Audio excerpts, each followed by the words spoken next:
नमस्कार दोस्तों, मैं देव आपका स्वागत करता हूँ। आज मैं आपको दो बहुत अच्छी मोटिवेशनल स्टोरी सुनाने वाला हूँ। अगर आप इन मोटिवेशनल स्टोरी को सुनते हैं और अपनी लाइफ में अमल करते हैं तो यकीन मानिए आपकी लाइफ में बहुत बड़े चेंजेस आएंगे। तो सुनिए पहली स्टोरी। एक बार एक गांव में एक परिवार रहता था, ब्राह्मण परिवार, तिवाड़ी जी लोग थे। तो उसमें से मियाँ बीबी रहते थे, पति और पत्नी थे, उनकी कोई बच्चे नहीं थे, लेकिन फिर भी उनके घर में रोज़ लड़ाइयाँ होती थी, बहुत लड़ाइयाँ होती थी। आए दिन चिक चिक, आए दिन चिक चिक। और ज़्यादातर लड़ाइयाँ तब होती थी जब वो खाना खाने बैठते थे, या रात के वक्त खाते वक्त, या दिन के खाने वक्त। तो इस चक्कर में वो खाना भी नहीं खा पाते थे, और खाना नहीं खाएगा तो आदमी फिर भूखा रहेगा और चिड़चिड़ा बनेगा। तो जो थी उसमें उनकी वाइफ, तिवाड़ी जी की वाइफ, वो बहुत परेशान हो गई थी। तो वो पड़ोस में एक बार जाती है अपने वहाँ, किसी के वहाँ पे। तो वहाँ जो महिला उनको मिलती है, उनको अपनी व्यथा सुनाती है कि यार मैं और मेरे पति, हम दो ही हैं घर में, लेकिन दो जने होने के बावजूद हम लोग दिन भर लड़ते रहते हैं। मेरे पति मुझसे लड़ाई करते रहते हैं, और बहुत घर में मतलब कोहराम मचा रहता है, बच्चे नहीं है फिर भी हम लोग लड़ते रहते हैं।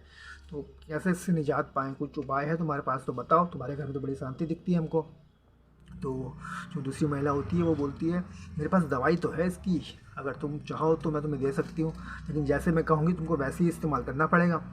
तो तिवाड़ी जी की वाइफ परेशान होती है, इतने सालों से लड़ाई लड़ रहे होते हैं वो लोग और ढंग से जीवन व्यतीत नहीं हो रहा होता है। तो बोलती ठीक है दवाई दे दो, मैं इस्तेमाल करूँगी जैसे तुम बोलोगी। तो बोलती ठीक है। तो जो दूसरी महिला होती है वो तिवाड़ी जी की वाइफ को एक शीशी में दवाई देती है, बोलती है ये दवाई ले जाओ, जब भी तुम्हारे पति आए या तुम लड़ाई कर रहे हो, तेज की तुमसे बोल रहे हो, तो तुम इस दवाई को अपने मुंह में डाल देना, और 5 मिनट तक का जो है मुंह में रखे रखना अपने। अच्छा, इसको तुम करके देखना, मैं उम्मीद करती हूँ कि तुम्हारी ये जो है लड़ाई वाला जो किस्सा है ये ख़त्म हो जाएगा। तो फिर तिवाड़ी जी की वाइफ दवाई लेके घर आ जाती है। शाम को तिवाड़ी जी आते हैं, तो वही खाना खा का टाइम होता है, तो लड़ाई शुरू ही होने वाली होती है उनकी। और तिवाड़ी जी तेज़ तेज़ की बोलने लग गए होते हैं, तो उनकी वाइफ जो होती है वो फटाफट जो दवाई लाई होती है अपने मुंह में डाल देती है, और कैसे करके रखे रखती 5 मिनट तक का। तो ये सिलसिला करीब 3-4 दिन तक, हफ्ते भर तक वो करती रहती है। तो उसको वाकई में लगता है कि उनके घर में जो है कोहराम, लड़ाई वगैरह थोड़ी कम होने लग गई है। तो वो उस महिला के पास जाती है, दोबारा से बोलती है तुमने जो दवाई दी है वो बहुत अच्छी दवाई है, और अब तो मुझे भी इसके इंग्रेडिएंट्स बता दो कि इसमें क्या चीज़ इस्तेमाल की थी तुमने, ताकि मैं इसको घर में जाके बना लूँ अपने। तो दूसरी महिला बोलती है बहन उसमें कुछ नहीं था, उसमें सिर्फ पानी था, सिर्फ पानी से मतलब सिर्फ पानी था, और मैंने तुम्हें इसलिए दिया था कि जब तुम्हारे हस्बैंड बोले उस वक्त अगर तुम मुँह में पानी भर लोगी 5 मिनट तक का, उसको मैं मना किया था निकलने को, उसने मुँह में रखना कहा था, तो अगला आदमी अपने आप शांत हो जाता है। तो इस वजह से तुम्हारे पति शांत हुए और तुम्हारे घर में अब शांति है। तो इस कहानी से हमको ये सीख मिलती है कि अगर तुम्हारे विपक्ष में या परिवार में या दोस्तों में कहीं भी, दुश्मनी में भी, अगर एक तरफ का बंदा बहुत चिल्ला रहा है, हल्ला कर रहा है, बोलने में लगा हुआ है, अगर तुम दूसरी तरफ शांत रहोगे, मौन रहोगे, कुछ नहीं बोलोगे, तो यकीन जानिए 5 से 7 मिनट में अगला आदमी जो तुम भी बोल रहा होगा खुद पे खुद शांत हो जाएगा और लड़ाई आपकी नहीं होगी। तो मौन में इतनी ताकत होती है, इसलिए बहुत सारे बाबा लोग और बहुत सारे लोग मैंने देखे हैं, पहाड़ के क्षेत्र में देखे थे मैंने पहली बार, मौनी बाबा जो मौन रहते हैं, मौन रखते हैं। तो मौन में बहुत बड़ी शक्ति होती है, और बड़े से बड़े जो कोतूहल होते हैं, लड़ाई होती है, उसको होने से टाल सकती है। तो इस कहानी से हमें ये सीख मिलती है। अगर ये कहानी आपको अच्छी लगी तो प्लीज़ दूसरी कहानी भी ज़रूर सुनिए, वो इससे भी छोटी है और इससे भी अच्छी और प्रेरणा देती है।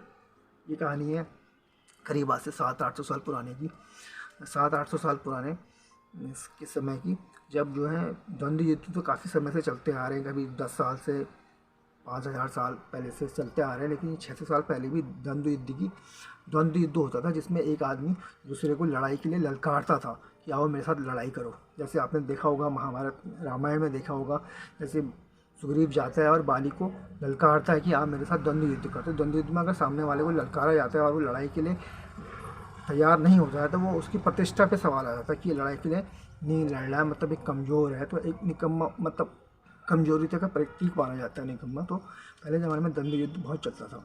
तो उत्तराखंड की बात है, कोई राजा के सेनापति थे, बहुत वीर सेनापति थे, और सेनापति थे, जाहिर सी बात है उनके पास पैसा भी था, रुतबा भी था, ताकत भी थी, और काफ़ी अच्छा अनुभव था, काफ़ी लड़ाइयाँ उन्होंने जीती थी।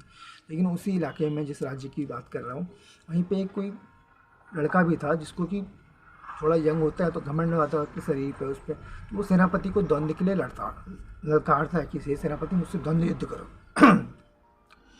और लेकिन सेनापति को 20-25 साल का लड़ाई का अनुभव है, पैसा है, रुतबा है, सब कुछ है, चाहता तो वो उससे द्वंद्व युद्ध कर सकता था और जीत भी सकता था, लेकिन वो मना कर देता, बोलता नहीं तुम अभी छोटे हो, मैं तुम्हारे साथ द्वंद्व युद्ध नहीं कर सकता।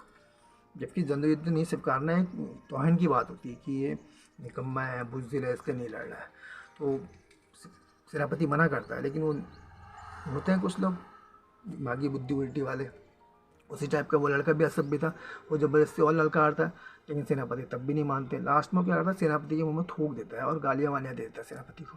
तो सेनापति उससे बोलते हैं कि पहले सेनापति बगल में सिपाही से कपड़ा लेते हैं कोई और अपना मुंह पोंछते हैं जहाँ उसमें थूका होता है, और उससे बोलते हैं कि जिस तरीके से मैं अपने चेहरे का थूक जो है मिटा रहा हूँ, हटा रहा हूँ, इसी प्रकार से मैं इस सलवार से तुम्हारी गर्दन भी साफ़ कर सकता हूँ, लेकिन मैं ऐसा करूँगा नहीं, क्योंकि तुम अभी छोटे बालक हो, तुम्हारी उम्र अभी है ही कितनी, 17-18 साल की, और मुझे 20-25 साल का अनुभव है लड़ाई वड़ाई का, मैं मार सकता हूँ, लेकिन मैं ऐसा नहीं करूँगा, द्वंद्व युद्ध तुमसे नहीं करूँगा। तो यहाँ पे सेनापति ने किसका दिया, आपने विवेक का परिचय दिया। इसको कहते हैं बुद्धिमत्ता, कि आपके पास कितनी भी पावर हो, आपके पास कितनी भी शक्ति हो, कितना भी पैसा हो, कितना भी धन हो, अगर सामने वाला असभ्य है, अपनी नीचता दिखा रहा है, तो आपको क्या करना है, विवेक से काम लेना है। आपको उसकी तरह नहीं बनना, अगर वो द्वंद्व के लिए लड़का रहा तो उससे द्वंद्व करना मना कर दो। इसी प्रकार विवेक का परिचय देते हुए आपको असभ्य लोगों से बच के निकल जाना चाहिए, उनके साथ बहस नहीं करनी चाहिए। तो जो कहानियाँ जो मैंने आपको आज सुनाई, पहली वाली मौन रखना, मौन में कितनी बड़ी ताकत है कि बड़ी से बड़ी लड़ाई ये टाल सकता है। सामने वाला कितनी बकबक कर रहा हो, अगर आप 5 मिनट के लिए भी शांत हो जाए तो लड़ाई कभी नहीं होगी। और दूसरा ये कि कभी भी आपसे कोई असभ्य आदमी बहस करता है या लड़ता है या कुछ भी करता है, तो उसमें भी आपको अपने विवेक का परिचय देते हुए उसको शांति होकर समझाना ही चाहिए, ना कि उससे बहस या लड़ाई करनी चाहिए। तो उम्मीद करता हूँ कि दोनों कहानियाँ आपको पसंद आई होंगी। अगर ये कहानियाँ थोड़ी बहुत भी मोटिवेशनल और मोरल तौर पे आपकी ज़िंदगी में कुछ फ़ायदा लाती हैं, तो अपने बच्चों को भी ज़रूर सुनाइएगा। इसको ज़्यादा से ज़्यादा लोगों तक शेयर कीजिएगा, अपने कमेंट कीजिएगा, लाइक तो ज़रूर कीजिएगा, और नए दोस्त जो मुझे देख रहे हैं प्लीज़ मुझे मेरे चैनल को सब्सक्राइब ज़रूर कीजिएगा। नए एपिसोड में कुछ नए एंटरटेनमेंट और इन्फॉर्मेटिव चीज़ों के साथ मैं फिर उपस्थित हूँगा। विदा लेता हूँ आपसे, धन्यवाद।